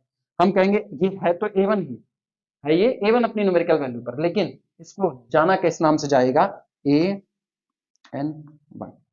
मतलब सीक्वेंस, ये जो नया सब सीक्वेंस बना है इसका पहला टर्म। अब ये सफिक्स बता रहे हैं, इसको आप क्या करोगे, ए एन टू, ठीक। इसको आप क्या लिखोगे, ए एन थ्री। कुछ कर नहीं रहे, इसका मतलब है कि यहां जो टर्म रखे जा रहे हैं ये आपके मेन सीक्वेंस कहां से आ रहे हैं, ए एन से आ रहे हैं, मेन सीक्वेंस ए एन से आ रहे हैं, ठीक है। अब ये मत कहना इस वन का मतलब ए एन का पहला टर्म लाओ, इसका मतलब ए एन का दूसरा टर्म लाओ ना। ए एन से कुछ ऑर्डरिंग पर टर्म उठाए गए हैं, किसी रूल के तहत टर्म्स को उठा करके एक नया सीक्वेंस बनाया गया है, और उस नए सीक्वेंस में जो जो लोग जिस जिस प्लेस पर मौजूद हैं उस प्लेस की इंफॉर्मेशन पता रहे, इसलिए उनको नया नाम दे दिया जा रहा है, ए N one, A N two, A N three. तो आपका जो जनरल बना वो कौन बना, ए एन के, ठीक। And this A N K known as the subsequence of our main sequence. Clear हुआ कि नहीं? अगर हमारा सब सीक्वेंस पर्टिकुलर किसी लिमिट पर कन्वर्ज करता है तो ये लिमिट हमारे मेन सीक्वेंस के लिए किसका काम करेगी, लिमिट पॉइंट का। लिमिट का काम नहीं है, लिमिट पॉइंट का काम करेगी। और लिमिट पॉइंट लिमिट बन भी सकते हैं और नहीं भी बन सकते हैं, ये नोट कर लो। अगली बात, फर्क पता चल रहा है ना? किस पे, इफ एंड ओनली इफ, बिल्कुल। अगर लिमिट है, अगर लिमिट पॉइंट है तो कोई ना कोई सब सीक्वेंस होगा जो इस पर कन्वर्ज कर रहा होगा, और अगर कोई सब सीक्वेंस किसी लिमिट पर कन्वर्ज कर रहा है तो वो लिमिट पॉइंट आपका बनेगा। तो तुम इफ एंड ओनली कर सकते हो, कोई दिक्कत नहीं है, हाँ, लिखा जा सकता है उस बात को।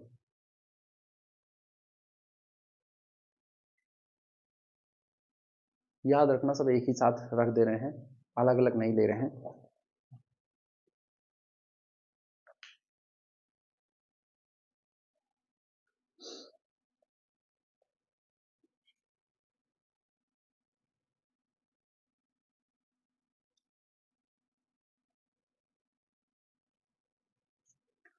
हाँ, एक और बात जान लेना ऐसे ही, क्या था देखो, अभी तुरंत आया दिमाग में, तुरंत फिसल गया।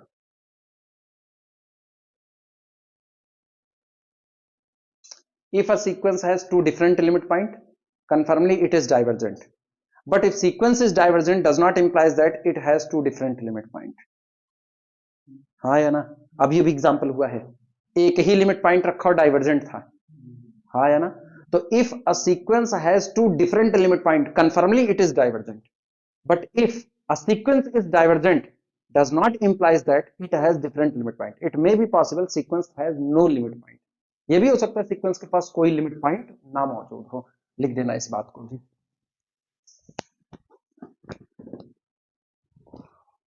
10वां न्योता पहुंचा देंगे 11 तक। if a sequence an has two different limit points, two different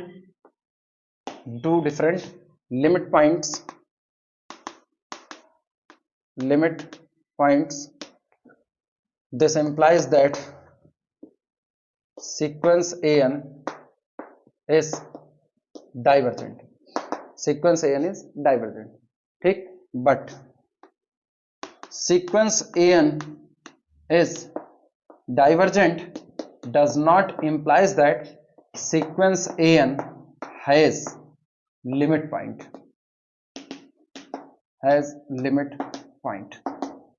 मैंने डिफरेंट की बात ही नहीं की. कोई सीक्वेंस an डाइवर्जेंट है तो इसका ये कतई मतलब नहीं कि आप ये कह दो कि उसके पास लिमिट पॉइंट होगा. ठीक,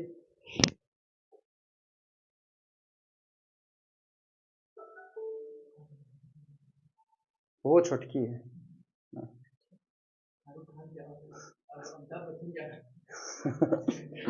रखा हुआ था अलमारी में, आज सुबह अलमारी इधर उधर कर रहे थे तो उसी में निकला.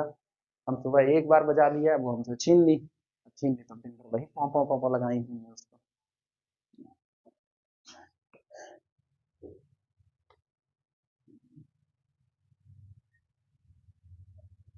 11वां, if a sequence is divergent it may be possible it does not have any limit point. If sequence an is DGT, ठीक, it may be possible it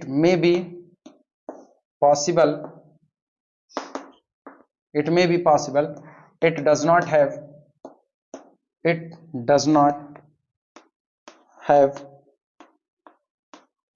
any limit point.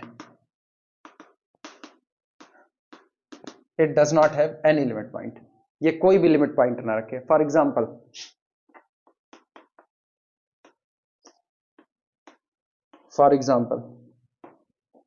Sequence n ये रहा 1 2 3 4 5 6 so on करते जाओ. सारे term different हैं. क्या इसके पास कोई लिमिट पॉइंट है? नहीं, डीजीटी है. ठीक, is DGT without any limit point. ये डाइवर्जेंट है, बिना किसी लिमिट पॉइंट के डाइवर्जेंट है. Is DGT without any limit point. is DGT without any limit point.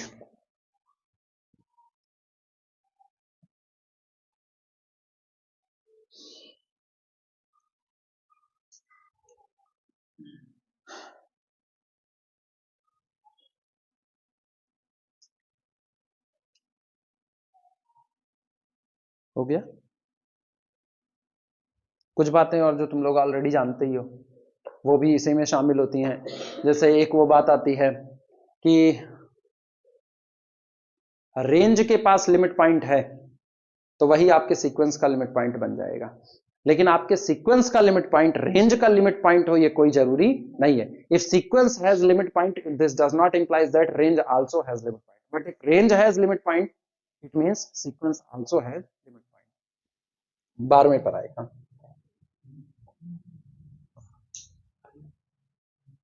Range is the collection of different terms of the sequence.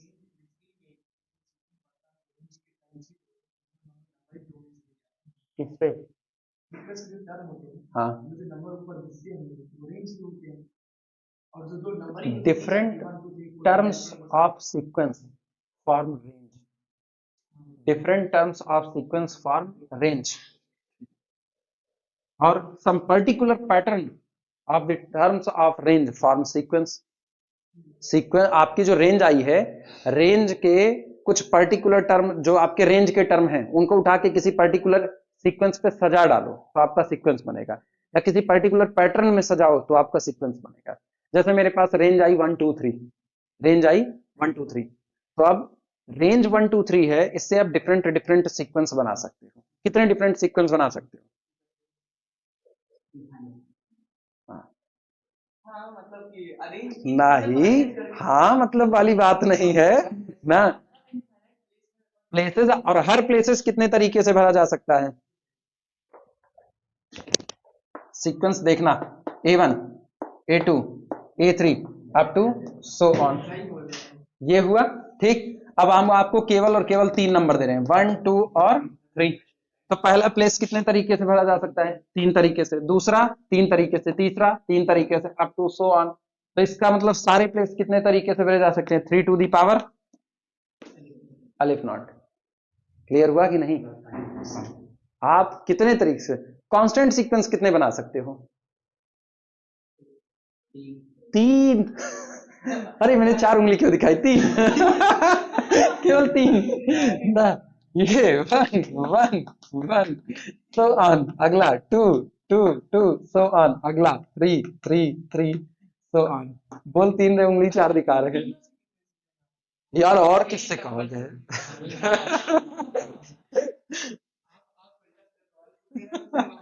उल्टा सीधा कुछ नहीं पूछ रहे हैं, हम यही कहना कि इन सबसे कितने आप डिफरेंट सीक्वेंस बना सकते हो।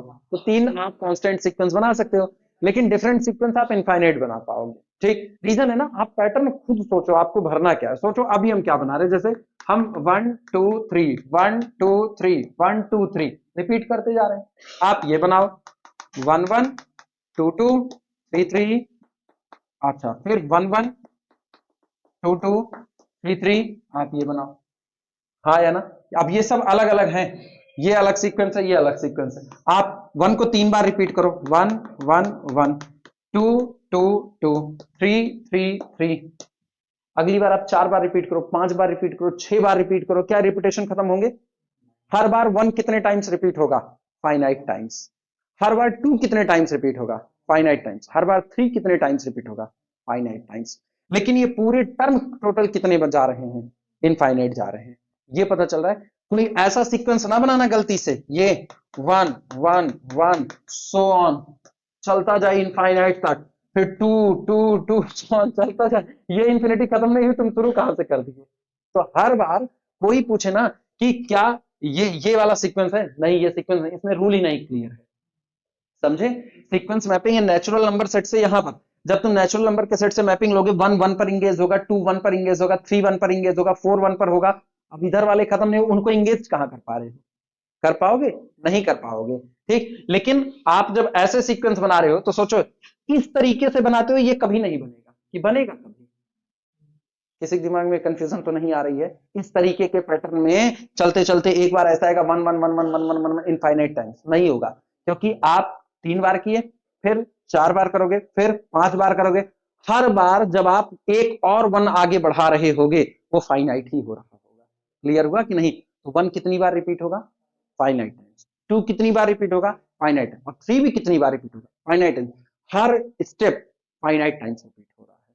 क्लियर हुआ कि नहीं? लेकिन टोटल कितने नंबर ऑफ टर्म आ रहे हैं? इनफाइनाइट आ रहे हैं। तो आप कितने सीक्वेंस बना सकते हो ऐसे? इनफाइनाइट बना सकते हो। केवल और केवल एक ही आपको डिजिट दी जा रही है, केवल एक ही डिजिट से आप केवल कितना सीक्वेंस बना सकते हो? एक, that is a constant sequence. लेकिन अगर आपको गलती से 2 डिजिट दे दी गई, तो आप कितना सीक्वेंस बना पाओगे? इनफाइनाइट बना पाओगे। क्लियर हुआ कि नहीं? एक सवाल था ये नेट में। या इसी पे बना करके उन्होंने एक इस पैटर्न से वो सीक्वेंस बना रहे थे, और इसी तरह से सीक्वेंस बना करके वो उसकी कार्डिनलिटी मान लिए थे कि इसकी कार्डिनलिटी कितनी है। इसी पैटर्न पर सीक्वेंस बना रहे थे। हाँ, रेंज की नहीं मांगा था, सीक्वेंस बनाए हुए थे और सबका यूनियन मार दिए थे और उस पर मांगे थे। और वैसे भी 2 टर्म से कितने सीक्वेंस बनाए जा सकते हैं, बड़ा फेमस सवाल है कि अगर आपके पास केवल और केवल 2 टर्म, तो आप उसमें कितने सीक्वेंस बना सकते हो? जवाब वही है, every places can be fill up by the 2 ways, 2 into 2 into 2 into 2 2 to the power अलिफ नॉट कंटिन्यूम हो गया, ही चला जाता है वो। पढ़ाएं इसको तुम लोगों को? कब ऐसा घटना घटी? रियल में पढ़ाए हैं? वाह भाई वाह, अगर ऐसी बात है तो ठीक है। अरे वो छोड़ो, लिखाने की वजह से वो भूल गए यार, ये सब बताने के चक्कर में। 12वां क्या लिखा रहे थे? कुछ बोले थे, क्या लिखाना है? हरे राम यार राम। आपको बोल देना क्या पता याद है। हम्म, एक sequence linearly divergent it is very possible it does not have या फिर एग्जांपल लिखा है सीक्वेंस n is divergent। अरे रेंज की बात थी, याद आ गया, रेंज की बात थी कि रेंज का लिमिट पॉइंट सीक्वेंस का लिमिट पॉइंट है, लेकिन सीक्वेंस का लिमिट पॉइंट रेंज का लिमिट पॉइंट हो ये कोई जरूरी नहीं है। 12वां लिखना याद रखना। धन्यवाद। The limit point of a sequence, the limit point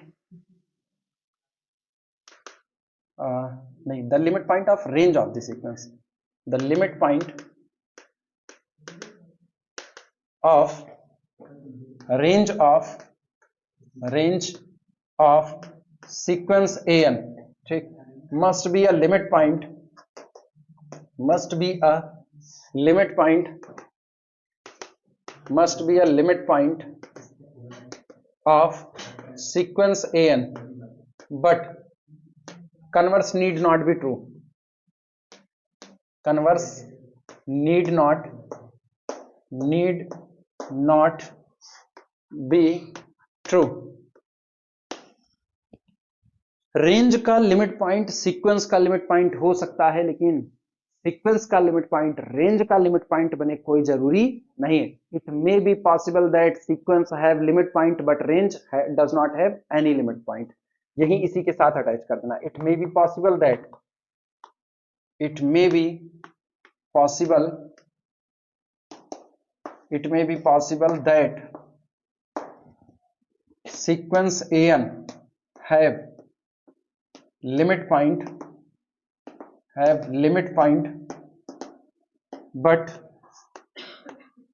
range does not have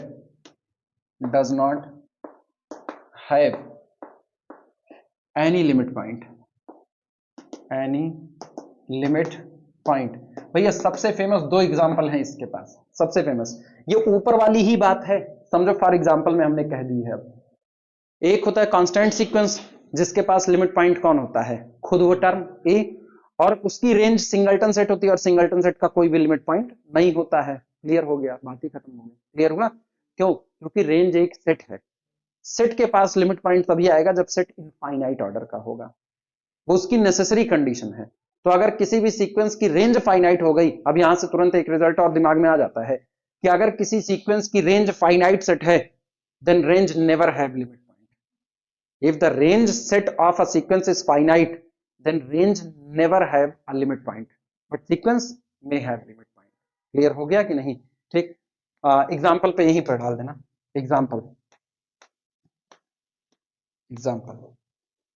sequence -1 to the power n have two limit points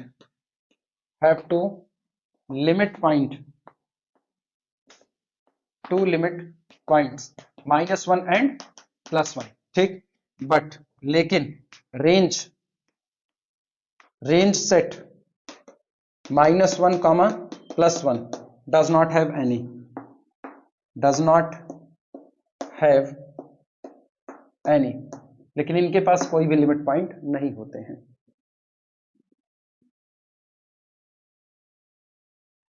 तो इसी के साथ ना तुरंत 13वां अटैच कर देना। If range of sequence an is finite set implies that range of sequence an does not have any limit point,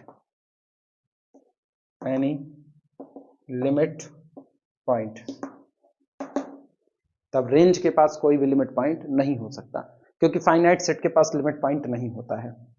यही अंतर होता है। सीक्वेंस में एक ही टर्म बार बार रिपीट हो सकता है, लेकिन सेट में कोई भी चीज रिपीटेशन नहीं रख सकती है।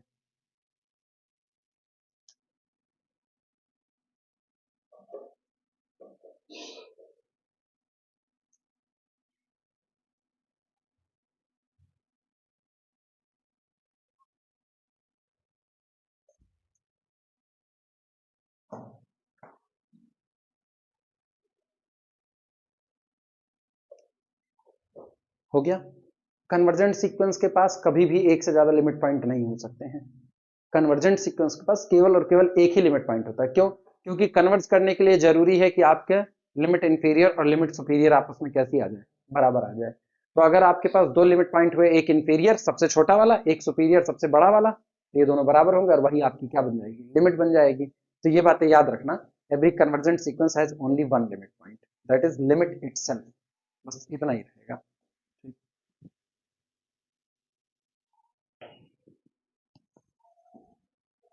अच्छा, लिमिट पॉइंट के एग्जिस्ट करने के लिए सफिशिएंट बात क्या हो सकती है?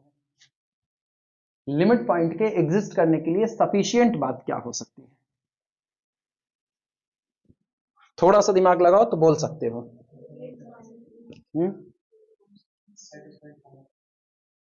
Sufficient condition for the existence of limit point.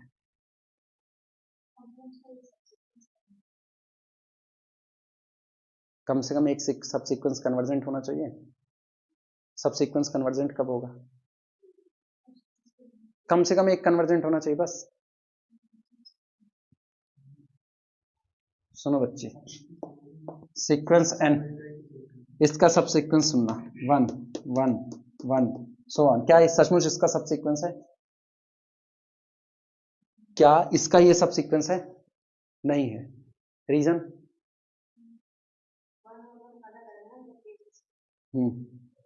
Element उठाओ, एलिमेंट उठाओ, उसमें 1 का रिपीटेशन नहीं हुआ है, तो यहां भी 1 का रिपीटेशन होने वाला नहीं है। सब सीक्वेंस बनाने के तरीके होते हैं, ठीक। आप यूं ही उठा के किसी भी एक टर्म को रिपीट करके सब सीक्वेंस से बना सकते हैं। रेंज से सब सीक्वेंस है तो बनाना हुआ कि आप रेंज के एलिमेंट से बना रहे हो। तुम लोगों को पढ़ाई में एक बहुत अच्छी कंडीशंस तुम लोग अगर याद करो तो अभी हम नाम बोल देंगे तुरंत बता दोगे। अच्छा सोचो, अब तुमको पहुंचा रहे हैं, हम नहीं बताएंगे, तुम याद करो खुद से ही। कन्वर्जेंट सीक्वेंस जितने होते हैं, क्या उन कन्वर्जेंट सीक्वेंस के पास लिमिट पॉइंट होता है? Every convergent sequence have limit point, हाँ या ना? डाइवर्जेंट सीक्वेंस के पास लिमिट पॉइंट होता है? हो भी सकता है और नहीं भी हो सकता है, लेकिन कन्वर्जेंट के पास तय बात होता है। सीक्वेंस बाउंडेड है, 1 2 3 1 2 3 1 2 3 -1 to the power n, convergent था? नहीं था। लिमिट पॉइंट था? था। डाइवर्जेंट सीक्वेंस, डाइवर्जेंट सीक्वेंस जो कि अनबाउंडेड हैं, क्या उनके पास लिमिट पॉइंट मिला? डाइवर्जेंट सीक्वेंस जो कि अनबाउंडेड हैं, मे बी हो भी सकता है और नहीं भी हो सकता है, ठीक। तो सोचो, जब आप डाइवर्जेंट की कैटेगरी में जा रहे हो तो डाइवर्जेंट की कैटेगरी में दो दुनिया है। एक वो सीक्वेंस जो बाउंडेड तो हैं लेकिन कन्वर्जेंट नहीं है इसलिए डाइवर्जेंट है, ठीक, जिनको पार्शियली कंडीशन में ला सकते हो। और दूसरे वो हैं जो बाउंडेड ही नहीं है। लिमिट पॉइंट पर किस में पा रहे हो? जो बाउंडेड नहीं है कि जो बाउंडेड हैं?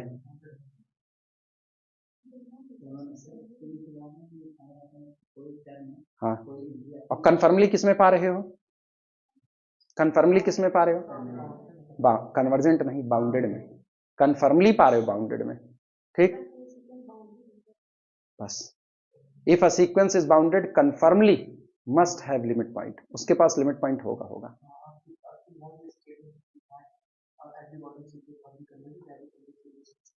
Every bounded set must have a limit point, याद करो किसका स्टेटमेंट है?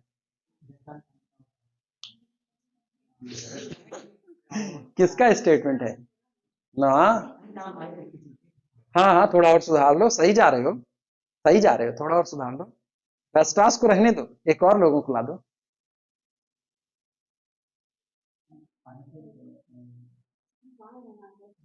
Every bounded sequence, every bounded set वहां पर कहें, वहां सीक्वेंस नहीं पढ़ाए हैं। हाँ, सही बोल रहे हो तुम लोग, एक बार नाम नहीं बोल रहे, ये बुरी बात है, बोल जानो वेस्टास। चलो याद आया? हाँ वेस्टास हैं, बोल जानो, कभी नाम जोड़ना पड़ेगा। दोनों लोग, दोनों बोली थी, हमको एक ही सुनने में आया भाई। दोनों का नाम बोली थी तो मेरी गलती, मेरे कान बज गए थे। बोल जाना, हाँ बोल जाना नहीं सुने थे ना, हम भी नहीं सुने थे। हाँ हाँ, वो अलग है, ये अलग है। यही है बोल जानो वेस्टास की जो थ्योरम थी, this is the sufficient condition for the existence of limit point. आपका सीक्वेंस केवल बाउंडेड होना चाहिए बस, और आपको कुछ नहीं चाहिए, वो कन्वर्ज करे ना करे इससे कोई फर्क नहीं पड़ता है। अगर आपका सीक्वेंस बाउंडेड है तो कंफर्म है कि उसके पास लिमिट पॉइंट होगा ही होगा, लेकिन सोचो सफिशिएंट पार्ट है, ठीक, नेसेसरी नहीं है। तो लिमिट पॉइंट के आने के लिए सीक्वेंस का बाउंडेड होना कोई जरूरी नहीं है। हाँ, ये बात तय है कि अगर सीक्वेंस बाउंडेड है तो लिमिट पॉइंट आएगा। तो हम केवल सफिशिएंट बोल सकते हैं, नेसेसरी नहीं बोल सकते। नेसेसरी के लिए नहीं है, क्योंकि हमने वो भी सीक्वेंस बनाए जो कि डाइवर्जेंट थे, और बाउंडेड तो तभी होगा ना जब लोअर बाउंड अपर बाउंड दोनों एग्जिस्ट करे। लेकिन अगर हम उस सीक्वेंस को देखें जिसमें हमने कहा था 1 2 1 3 1 4 1 5, तो इसका अपर बाउंड नहीं है, लोअर बाउंड इसके पास है। लोअर बाउंड कितना है? 1। तो लोअर बाउंड का होना अपर बाउंड का ना होना आपको बाउंडेड नहीं बनाता है, वो आपको केवल और केवल लोअर बाउंडेड बनाएगा। तो अगर मेरा सीक्वेंस बाउंडेड है, मतलब लोअर अपर दोनों बाउंड मौजूद हैं, तो मेरे सीक्वेंस के पास लिमिट पॉइंट होगा। लेकिन अगर मेरे सीक्वेंस के पास लिमिट पॉइंट है तो हम उसको बाउंडेड नहीं कह सकते हैं। क्लियर हुआ? यही है बोलजानो की theorem, every bounded sequence must have a limit point. लिखना इसी बात को, हेडिंग डाल दो चाहे तो, sufficient condition for the existence of limit point, sufficient condition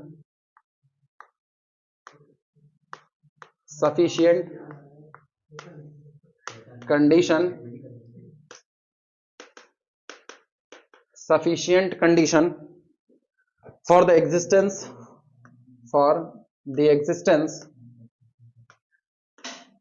M test बोल रहे थे, for the existence of a limit point। कहे तो तुम लोगों को याद होगा, बस थोड़ा सा भूलते हो। Limit point of sequence an, sufficient condition for the existence of a limit point of sequence n। क्या m लिख दिया?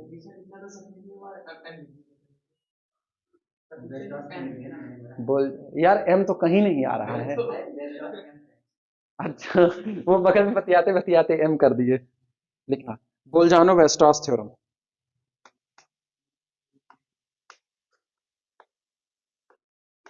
बोलजानो वेस्टॉस, यार इनके नाम की स्पेलिंग हम हमेशा भूलते हैं यार। उनका सही है BOLZANO, बोलजानो वेस्टॉस, डबल एस होगा। हम अभी सिंगल लगाते पक्का, हम वही गलती करते हैं और कहीं नहीं करते हैं, सिंगल और डबल में। वेस्टॉस थ्योरम फॉर सीक्वेंस, आगे जोड़ देना फॉर सीक्वेंस। प्रूफ नहीं देंगे, प्रूफ ऑलरेडी कराए हुए हैं तुम लोगों को ना, प्रूफ नहीं करेंगे, केवल स्टेटमेंट बोल देंगे। Every bounded sequence has at least one limit point. Every bounded sequence, every bounded sequence has at least, कम से कम, at least one limit point, one limit point, one limit point। every bounded sequence has at least one limit point।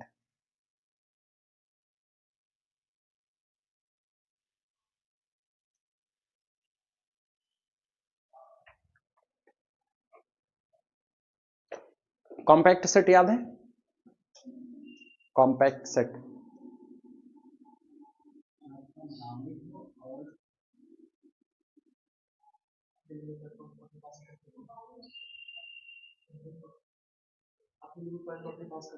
हाँ इसको कुछ बोलते हैं, वही बोल दो।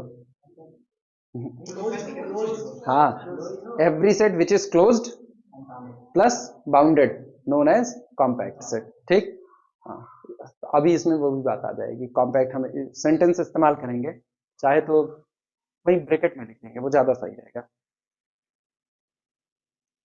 अच्छा, क्या इसका कन्वर्स सही है? Every bounded sequence has at least one limit point, ये तो कहा गया। If a sequence has one limit point then it is bounded, true और फॉल्स? लिख देना नीचे, converse of ever theorem need not be true. Converse of above theorem need not be true, need not be true, need not be true। Example में वही चिपका देना। For example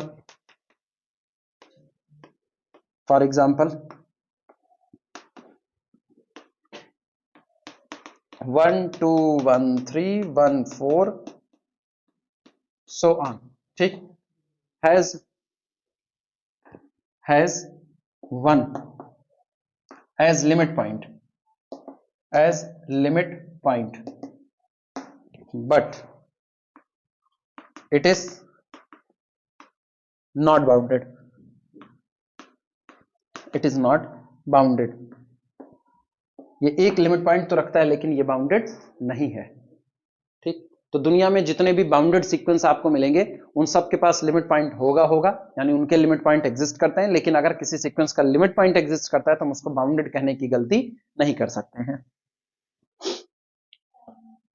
हो गए? अरे आज टाइम बीत गया, आज बस इसी पे रोक दो फिर। नहीं मतलब ठंडी में आज जल्दी टाइम बीत गया। हाँ मतलब ऐसा लगता है कि आज तेजी से भी। अभी तो मैंने देखा तो अभी तो